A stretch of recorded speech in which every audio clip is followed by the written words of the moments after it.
کہ بابل سے لے کر مصر تک پورے مشرق وسطیٰ میں بال کی پوجا ہوتی تھی۔ خاص طور پر لبنان اور شام و فلسطین اور کنعانی علاقوں میں اس کی پوجا کی جاتی تھی، اور شاید بال تاریخ میں پوجے جانے والا سب سے بڑا اور مشہور دیوتا تھا۔ اس بال دیوتا کا سب سے بڑا مندر شام کے شہر اگارت میں تھا، جو 2000 سال قبل مسیح میں اشوریہ حکومت کا حصہ تھا۔ ماہر آثار نے کھدائی کا کام شروع کیا تو انہیں وہاں پر زیر زمین ایک عظیم الشان محل اور کھنڈر ملا، جس میں کئی کتابیں، تختیاں اور تقریباً 100 کمرے موجود تھے۔ اس محل میں پانی کا انتظام، غسل خانے اور سونے کے ساز و سامان موجود تھے۔ انہی عمارتوں میں بال دیوتا کا ایک بڑا مندر تھا، اور وہاں تختیوں پر بال کی کامیابیوں کے کارنامے اور اس کے دیگر تاریخی واقعات کے علاوہ اس کی شان و شوکت بیان کی گئی تھی۔ تاریخ کے مطابق بال طوفان کا دیوتا سمجھا جاتا تھا۔ بال نے ایر نامی دیوتا سے لڑائی کی تو عالم ارواح میں چلا گیا۔ بال کی بیوی یسرت اور بہن انات محبت اور جنگ کی بیوی ہے، جو ایر کو قتل کرتی ہے، اور بال کی حکمرانی اسے دوبارہ واپس ملتی ہے۔ بال کی پرستش کرنے والوں کا عقیدہ تھا کہ بال کی حکومت ہی انسانی تہذیب کے لیے ضروری ہے، اور وہی فصلوں اور مویشیوں کی حفاظت کرتا ہے۔ لیکن اس کے برعکس عہد وسطیٰ کے عیسائیوں کا ماننا تھا کہ بال دیوتا کی نظموں کو پڑھنے سے ایک شخص سچے خدا اور نبیوں سے نفرت کرنے لگتا ہے، اور بال کی پرستش کے نتیجے میں زناکاری، جنگ، فحاشی اور شہوت پرستی پھیلتی ہے۔ لہٰذا بال پرستی ایک شیطانی اور جھوٹا مذہب ہے۔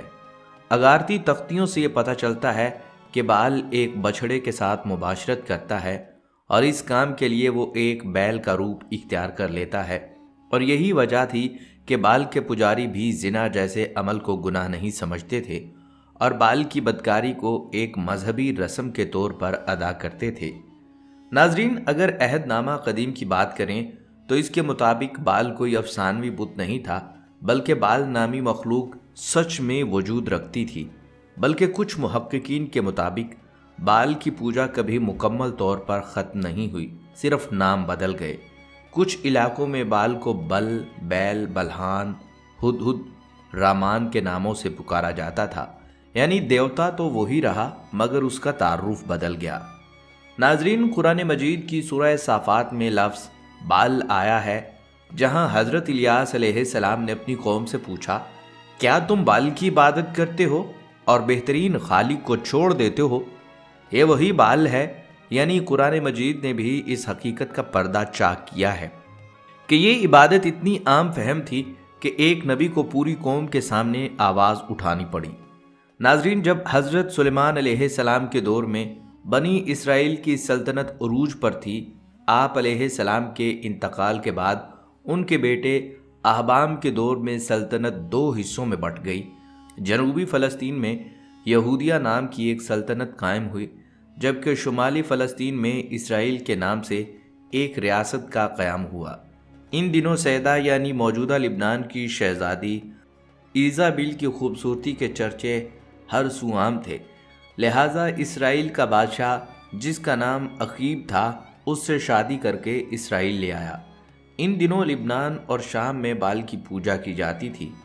اخیب اول درجے کا زن مرید ثابت ہوا اور اپنی ملکہ ایزابل کے کہنے میں آ کر بال کی پوجا شروع کر دی۔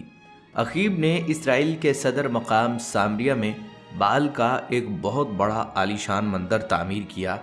اس کو دیکھ کر اس کی رعایا بال دیوتا کی پوجا کرنے لگی۔ اس طرح سامریہ شہر کا نام بالبک یعنی بال کا شہر پڑ گیا۔ پورے ملک میں بال کی عبادت گاہیں تعمیر ہو گئیں اور اس کے نام پر قربانیاں دی جانے لگیں، اور یوں یہودی حضرت موسیٰ علیہ السلام کے بتائے ہوئے دین سے منحرف ہو گئے۔ ایسے وقت میں بھی چند اللہ والے لوگ تھے جو لوگوں کو برے کاموں سے روکتے اور اللہ کی طرف بلاتے۔ انہی حضرات میں ایک نیک بزرگ یرمیہ بھی تھے۔ بال کی پوجا کے ایک خاص دن ملکہ ایزابل اور بادشاہ اخیب بال کے مندر میں موجود تھے اور پوجا زور و شور سے جاری تھی۔ تب یرمیہ اخیب کے پاس آئے، اسے سمجھانے کی کوشش کی کہ بت پرستی چھوڑ کر اپنے دین حق کی طرف لوٹ آئے۔ اخیب تو اس بات پر خاموش رہا، مگر ایزابل پوجا میں خلل ڈالنے پر بھڑک اٹھی اور اپنے سپاہی کا نیزہ لے کر حضرت یرمیہ کے سینے میں گھونپ دیا۔ آپ ایک دل خراش آہ کے ساتھ زمین پر گر گئے، مگر آپ کی نظریں بدستور ایزابل پر جمی رہیں۔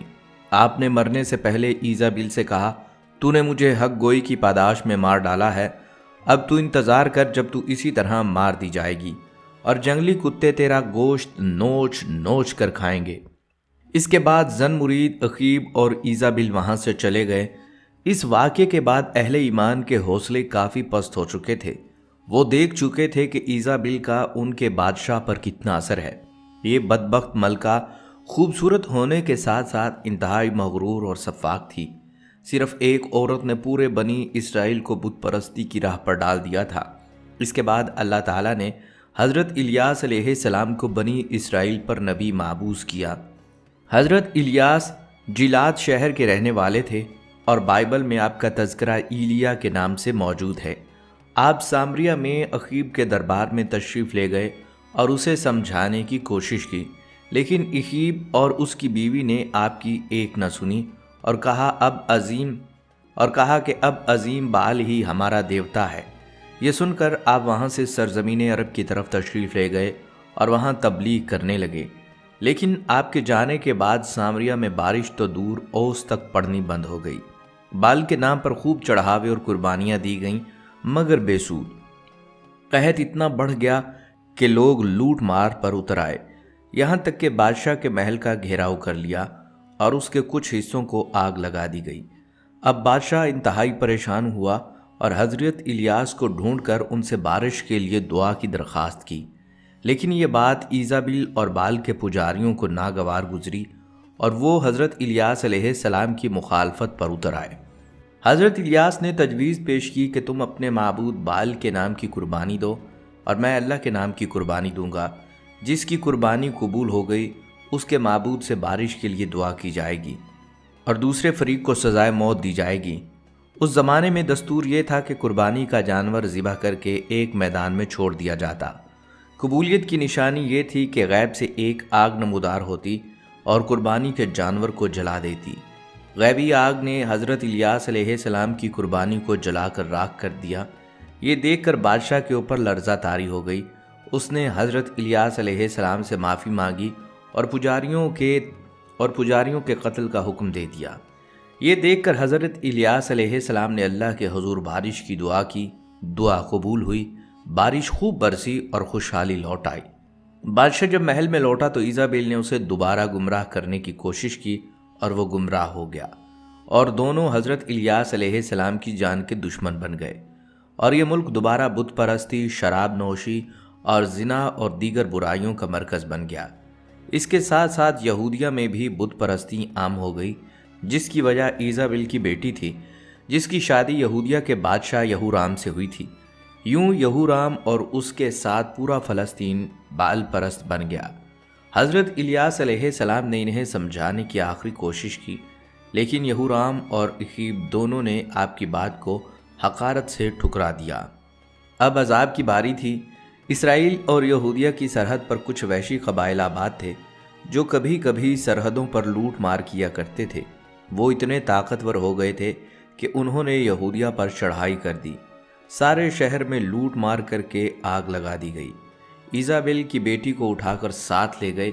یہودیہ کے بادشاہ یہورام نے چھپتے چھپاتے ایک غار میں پناہ لی، جہاں اسے ایک ایسی بیماری لاحق ہو گئی کہ اس کی آنتیں اس کے جسم سے باہر نکل آئیں۔ پھر انہی وحشی قبائل نے اسرائیل کا رخ کیا اور سارے شہر کو تخت و تاراج کر دیا۔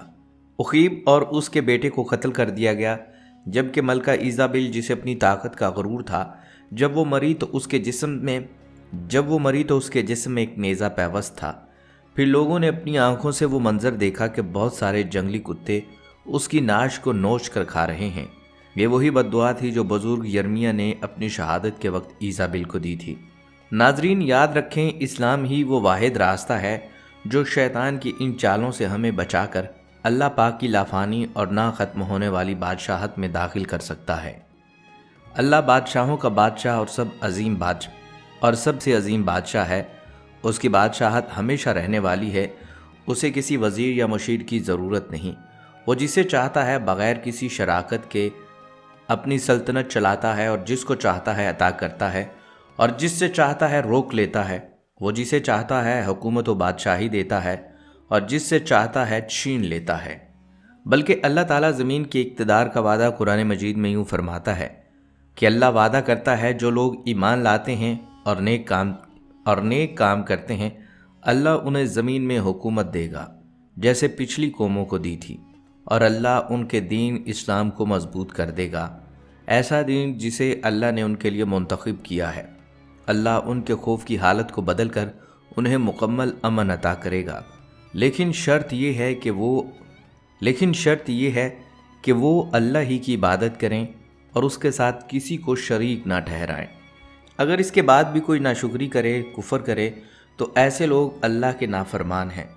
ناظرین، یہاں سے حیران کن سوال یہ بھی ذہن میں آتا ہے کہ آج کے دور میں بھی بال کی پوجا کیوں کی جاتی ہے؟ ناظرین، بظاہر تو بال کی پرانی تہذیبیں ختم ہو چکی ہیں، لیکن دنیا کے کچھ حصوں میں، خاص طور پر لبنان، شام اور یورپ کے چند خفیہ گروہوں میں بال نام کی رسومات اب بھی پائی جاتی ہیں۔ کچھ لوگ بال کو قدرت کا رب مان کر ان کے مجسموں کے سامنے دعائیں کرتے ہیں، کچھ اسے زرخیزی کی علامت سمجھتے ہیں، اور کچھ وہ لوگ بھی ہیں جو مختلف خفیہ تنظیموں میں بال کی انرجی یا طاقت پر یقین رکھتے ہیں۔ کچھ رپورٹس یہ بھی بتاتی ہیں کہ جدید دنیا کے کچھ فیسٹیولز میں بال کے نشان، اس کے سینگوں والے ماسک اور مخصوص رقص اب بھی کیے جاتے ہیں، مگر انہیں آرٹ یا ثقافتی میراث کا نام دے دیا جاتا ہے۔ اور ناظرین، اگر آپ نیٹ پر سرچ کریں تو یہ بات آپ کو دیکھنے کو ملے گی کہ انگلینڈ میں منعقد ہونے والے 2022 کامن ویلتھ گیمز کی افتتاحی تقریب ایک شیطانی رسم کے ساتھ شروع ہوئی۔ یہ کوئی حیران کن بات نہیں، کیونکہ زیادہ تر بڑے اسپورٹس یونٹ جیسے Super Bowl, half time shows اور سردیوں گرمیوں کے اولمپکس میں بھی باقاعدگی سے ایسی رسومات انجام دی جاتی ہیں۔ البتہ اس بار یہ سب کچھ پہلے سے کہیں زیادہ کھلے عام اور واضح انداز میں دکھایا گیا۔ میرے نزدیک سب سے افسوسناک پہلو یہ ہے کہ تقریب دیکھنے والے عوام کی اکثریت بالکل بے خبر ہے کہ دراصل ان میں خفیہ معنی چھپے ہوئے ہیں۔ عام طور پر ایسی رسومات یا تقاریب کسی مخصوص واقعے یا تاریخ کے گرد گھومتی ہیں، اور ان میں رقص، کفارہ، تطہیری رسوم اور پرستش کی ادائیں شامل ہوتی ہیں۔ اس خاص تقریب میں بال، جو کہ کنانی قوم کا شیطانی بیل کے سر والا دیوتا مانا جاتا ہے، اس کی عبادت کے طور پر نمایاں پیش کیا جاتا ہے۔ یہی بال اکثر مولک یا ملک کے ناموں سے بھی جانا جاتا ہے، جسے شیطان کی ایک صورت سمجھا جاتا ہے۔ ایسی تقاریب میں جب دنیا کے ہزاروں لوگ شریک ہوں یا ناظر ہوں تو اس طرح کی جادوئی یا شیطانی رسومات کا مقصد دراصل روحانی دنیاؤں کے جنات یا شیطانی طاقتوں کو طلب کرنا ہوتا ہے۔ ناظرین، حضرت الیاس علیہ السلام کی قوم بال نامی بت کو طاقت، دولت اور زرخیزی کا دیوتا مانتی تھی، مگر حقیقت یہ ہے کہ آج کا انسان بھی انہی خداؤں کو نئے ناموں سے پوج رہا ہے۔ طاقت کو ڈیجیٹل پاور کہہ کر، دولت کو سرمایہ کاری کا نام دے کر، اور زرخیزی کو مصنوعی ذہانت سمجھ کر۔ لیکن قرآن ہمیں بتاتا ہے کہ بال کا کوئی وجود نہیں تھا، حقیقت صرف رب العالمین ہے۔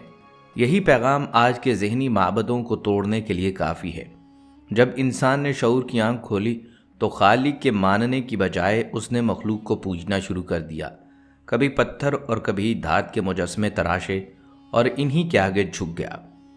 یہ بت پرستی دراصل انسان کے اندر چھپے خوف، خواہشات اور غلامی کی علامت تھی، جو صدیوں سے نئی نئی شکلوں میں زندہ ہے۔ پرانے زمانے کے بت صرف بت نہیں تھے، وہ قوموں کی معاشرت، سیاست، تجارت اور مذہب کا محور تھے۔ عرب کے مشہور بت لات، منات اور عزا تینوں عورتوں کے نام پر بنائے گئے دیوی بت تھے۔ انہیں رزق، محبت، جنگ اور بارش کی دیویاں سمجھا جاتا تھا۔ لات طائف میں سفید پتھر کی شکل میں پوجا جاتا تھا، اس کے سامنے نظریں چڑھائی جاتیں۔ منات حجاز اور یمن کے بیچ ایک مشہور بت تھا، جہاں لوگ بچوں کے بال مڑوا کر چڑھاوے دیتے۔ عزا قریش کی دیوی تھی، جس کے سامنے قربانیاں دی جاتی تھیں تاکہ جنگ میں فتح ہو۔ قرآن نے اس گمراہی کی طرف اشارہ کرتے ہوئے فرمایا، کیا تم نے لات، عزا اور منات، اس تیسرے بت کو دیکھا؟ یہ یاد دہانی ہے کہ جب عقل سو جائے تو انسان مخلوق کو خالق کے برابر سمجھنے لگتا ہے۔ اس طرح کنانیوں کے ہاں ایک دیوتا مولک تھا،